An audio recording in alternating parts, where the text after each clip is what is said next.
Hello YouTubers, welcome to the workshop. Anybody who watches my channel regularly, you'll know that I've spoken about this stuff before. Plastic coat. It's a clear sealer. It's very much like lacquer, only it's much thicker coat. You really only need one coat of it and it gives you a nice shiny finish. So the other thing I bought off of their website was this stone effect, which does look quite nice. I haven't used it yet, so it'd be quite interested to see what it looks like.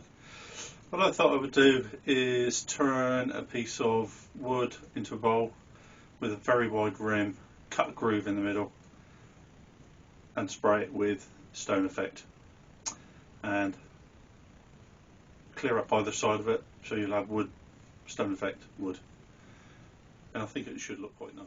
So here you see I've got a piece of ash. I'd roughed it down several months ago and I just put it back on the lathe, just cleaned it all up. I was surprised actually, I thought it would have warped, but it hasn't. It stayed quite a good shape, so all I've done is I've sanded it up, and now I'm just going to apply some sand sealer and some wax to it. So here's the bowl mounted in the chuck, and this was the reason why I thought this would have warped, because as you can see where my fingers are, that piece there, that's very dark grain, very close together, and that's cut from very close to the centre of the tree, and that's normally where it warps around. I've also got some nice sporting in there. Don't think the camera really picks that up. That's what I'm picking at the moment. So it's just starting to get some black lines running through there, which is quite pretty. So you can see a typical piece of ash, lovely grain pattern in there. And in a minute I'm going to apply some sand sealer in there, and that will really make that grain pop. So here's the sand sealer going on, and as you see that really does highlight that grain in there. That's sporting there. You're getting all the breakup of the lines in there, and then you can see the rest of it. So that lovely dark green pattern showing through. Well, that's both coats of sand sealer put on. Now to apply cut wax. This is going to be the Hampshire Sheen High Gloss. So here is on there, and now I'm just buffing it up. I'm just going to get that final shine on there. And I've applied the sand sealer and the wax. You can see from this shot the grain stands out a lot clearer, as well as all that sporting. You see all those black, almost like a feather running through there almost.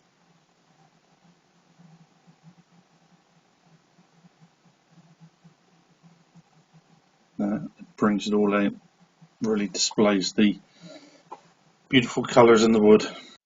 So you can see I finished the bottom of the bowl, all sanded and waxed, and I've now turned the bowl around, and I'm just trying to work out here the wood, really the size of the rim to the size of my bowl, and then that rim needs to be divided into three. So I think that piece I'm putting there is going to be my overall rim, that mark there, and then so I'll have a, working from the outside in, I'm going to have a thin band of wood, and then I'm going to have a wider band of stone effect, and then another narrow band of wood, which will then go into the bowl. So I'm just trying to mark this out now, just seeing what it'll look like.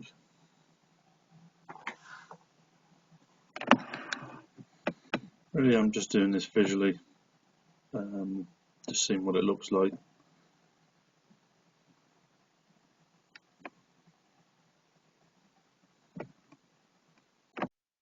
So you can see from this, that middle band, that's where the stone effect is going to be, and I'm just going in there with my 1/4 inch parting off tool, just to cut a small groove in there, just to let the stone effect sit below the surface. Because obviously when I spray this, I'm going to have a lot of overspray on there, and I want to have some room left. Just take those two thin bands either side, and need to just go in there and to take the stone effect off and just take that wood down slightly. So I'm just cutting this away now. And I did at the time think that I cut this too deep, but it did turn out very well in the end. So I was very pleased with it. I did go in and sand down that groove that I've just cut because there was a little bit of tear out in there, and I wasn't quite sure how much would show through because I haven't used that stone effect before. I wasn't quite sure how much would show through, so I wanted a nice smooth surface just to work from. So I just went through with about 180 grit sandpaper, just give it a quick sanding. And so now we're ready for spraying. I slid a piece of plywood, which is just a piece of scrap plywood, across the bed of the lathe just to protect that from any overspray. And then I had some waste paper that I just put around to protect the head of my lathe. After all, it's new and I don't really want to get it dirty, do I? So now to using the stone chip paint. Just have a quick look at the instructions, and it was you can apply. It doesn't tell you how many coats to apply, but it says you can apply successive coats every 15 minutes and then leave it 24 hours to dry.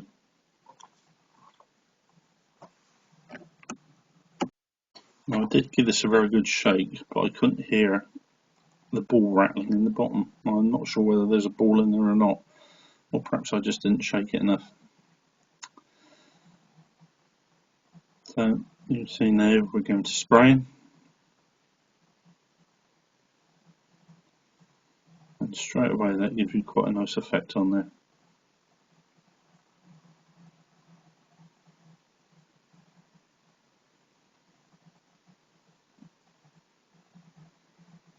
I'm glad I put that piece of plywood down because I did get a lot of overspray on there. By the time I'd finished, there was an awful lot on that piece of plywood.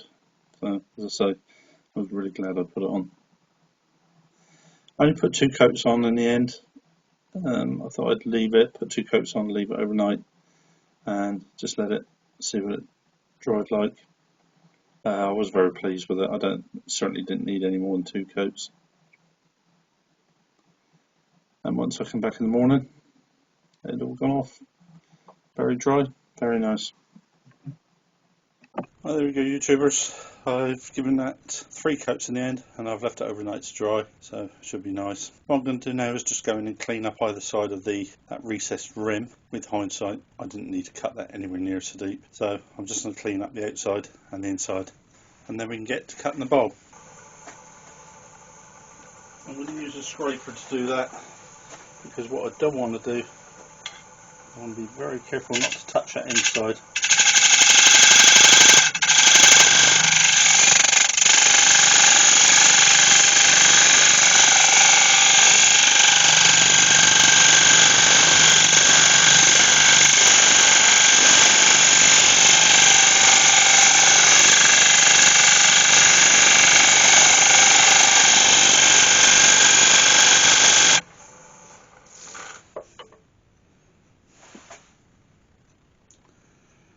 Just a little bit further on there.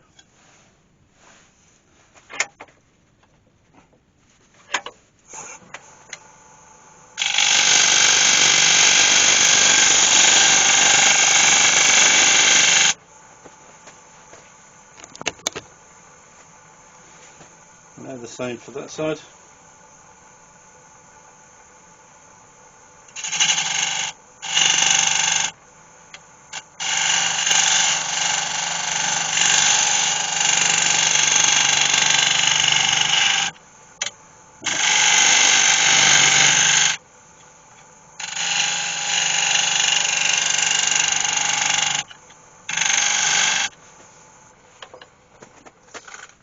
That's quite good, quite pleased with that.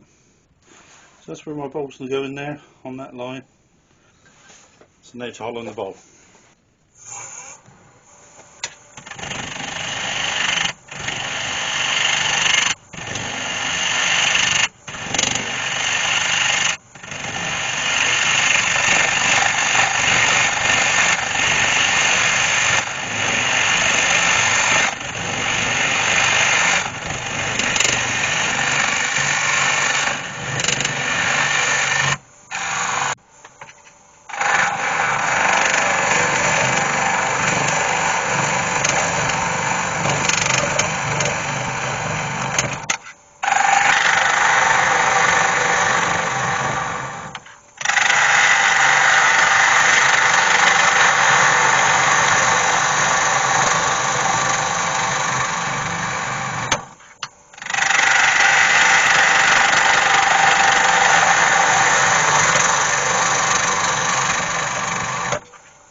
As I was turning this bowl out, my tool started jumping a bit all over the place, and I couldn't quite understand why. And that's what's happening. It was coming through, and it was hitting that knot that ran through there. I didn't remember seeing a knot on there, although I've looked back at the beginning of the video clip, and you can see a small knot. I didn't realise that went through like that. So what I decided to do is just keep turning that way, as it doesn't come through onto the other side of the bowl.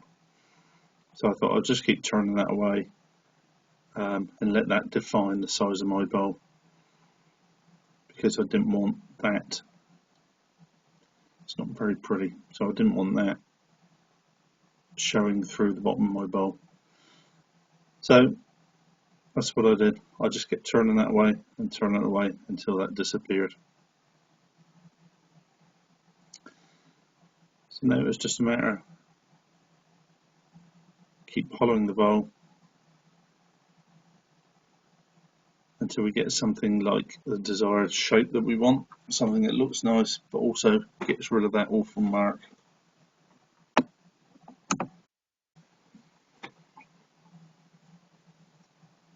Well, that's all turned down. I just need to go through. I'm just going with the brush. There's a lot of sand dust sat on there, and obviously I don't want it there, so I'm just going around with a soft paint brush that I've got and just cleaning all the dust off and cleaning it away from that stone effect. The other thing I need to do is when I'm going to apply the sanding sealer in a minute, and I'm not sure how the sanding sealer will react to that stone effect paint.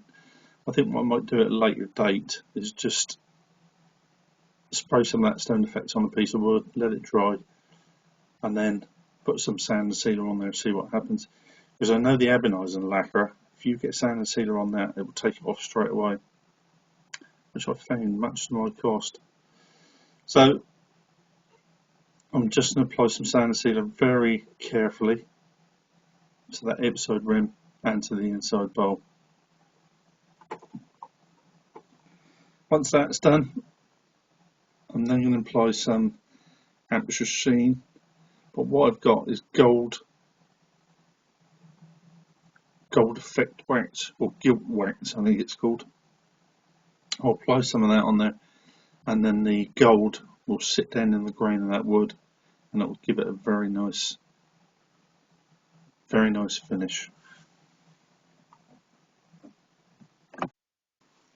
Well, there you go, YouTube world.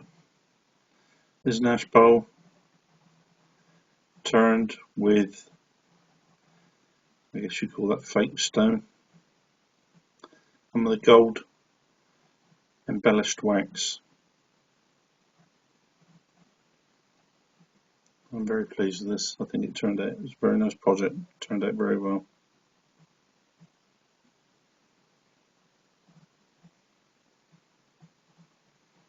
I actually turned the light off here. I think it gave it a much nicer colour.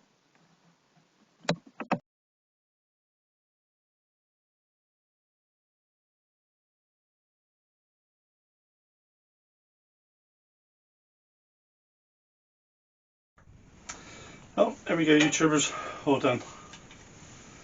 Nice project. I really enjoyed making that. Something nice and easy to do. It really looks quite effective. I do particularly like the way these rims sort of curve over and they just lead the eye straight into that, and then that just takes you straight into the inside of the bowl. And that gold as well,